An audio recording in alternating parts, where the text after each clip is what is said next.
Okay, this is part two of the Dixon White Challenge. Um, as I was saying before, ouch, sorry, I've got a little itch. Uh, that didn't what I was saying, but we were getting tossed out of the restaurant. I made it. I said some choice words to the manager. Maybe he was even the local owner. I don't know. I don't know his exact title. Um, but at that point, you know, you know, did I make any mistakes? Sure. I probably should not have decided to spill over one of his entire shelves. I probably shouldn't have done that, but I didn't want to sit there and go and hit him. You know, and that was probably my one mistake. Was I didn't handle that one, real well. And I acknowledge that, but I was sometimes very angry, in that circumstance, I think the anger was understood, you know. But when I can hear in the background noise them cheering and clapping, for tossing us out, I think it was incredibly in poor taste, and it showed me in that moment how fucked up white people really can be sometimes. And that's not fair. It's not right. When I hope some of them have learned and grown since then, but I'm doubting it. I'm really doubting it. Because if some of them had, maybe Indiana wouldn't have had such a huge fight with the equality problem. When it came to everyone having the right to get married, who's a consenting adult to whomever they love.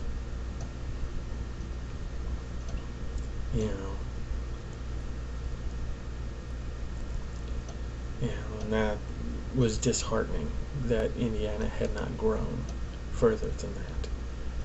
That they let fear and ignorance, rule it out for a long while. But I'm digressing here.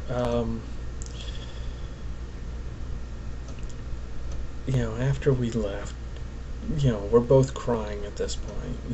As we've gotten in the car and we're heading home, we're both crying. I am apologizing profusely to him, having not known what in the world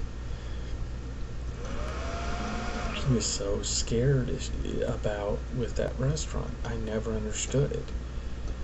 And at the time, the Cracker Barrel in town was pretty new. I think it had been there less than a year. But, and the nearest one had been like, if I'm not mistaken, like a good 40 or 50 miles away, before that. So it was a special occasion kind of place. It wasn't a place we got to go to all the time. So it was kind of a thrill when our town got one.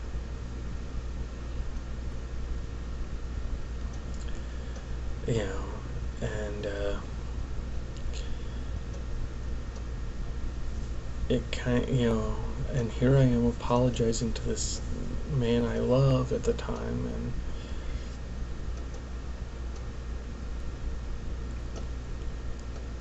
it's very disheartening because I'm seeing him driving, and he, and I actually had to take over for him, and it's the only time I ever had to take over for him when he was driving, because he was just so upset. I was scared he was going to wreck the car.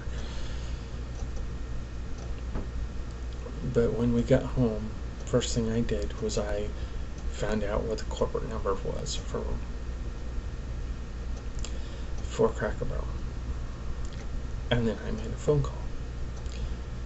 And I tried to explain to them what had happened. That yes, I had made my own mistake in that moment where I let my anger get the best of me. But that doesn't excuse the racism and the horrific way in which we were treated. The response we got back at the time was that of, you're banned for life. Not that we're going to do anything about what had caused the entire incident.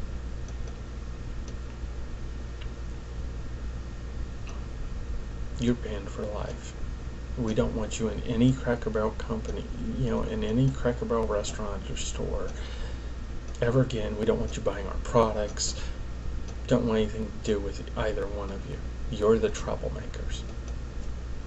We stand by our management teams and our team crews, and therefore you are banned for life.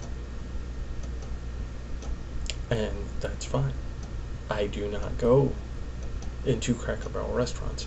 If somebody I know wants to eat there, I have to explain to them I'm not allowed. If they find out that I am in a Cracker Barrel store, they can actually have me arrested, because I am supposed to be banished for life. And that's fine. That's fine if I'm banished. I don't care. I knocked over a shelf in the heat of anger. Wasn't a smart decision. I was probably lucky I didn't get arrested for vandalism.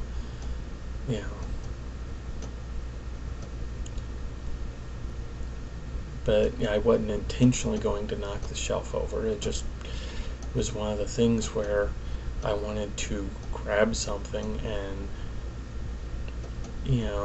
throw it out of my frustration and anger, and I didn't realize it was a flimsy shelf, and it just kind of fell over, and that was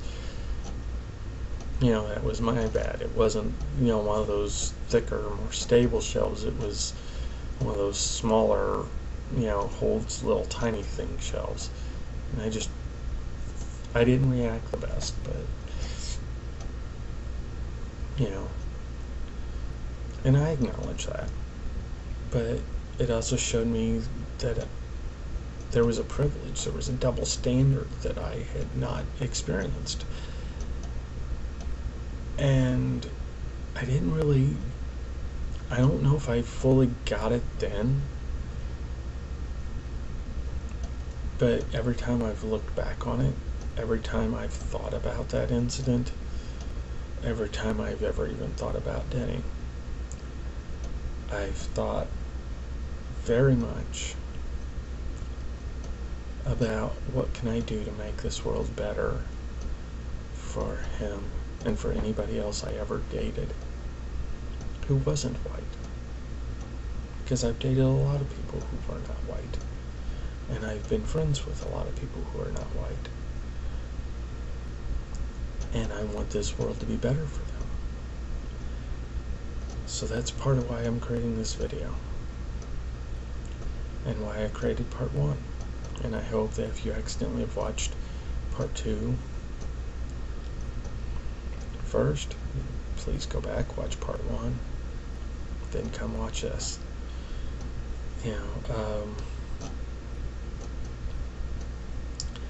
But know that we as white people, it's up to us to really change how this world is, because right now the very systems that black people face, that Latino and Hispanic people face, that Asian people face, that Arabic people face, that Native American people face, that gay, lesbian, bisexual, and transgender people face, it isn't fair. It isn't equal, and it needs to get better. We need to all unite if we are a minority of any kind. You know, whether we're Jewish or we're Muslim, if we are atheist, if we are gay, if we are bisexual, if we are black, you know, no matter what it is, that makes us a minority. Whether it be lack of religion or a religion, you know, that people don't have a lot of followers in. If it's the color of your skin or who you choose, who you make the choice to sleep with at night.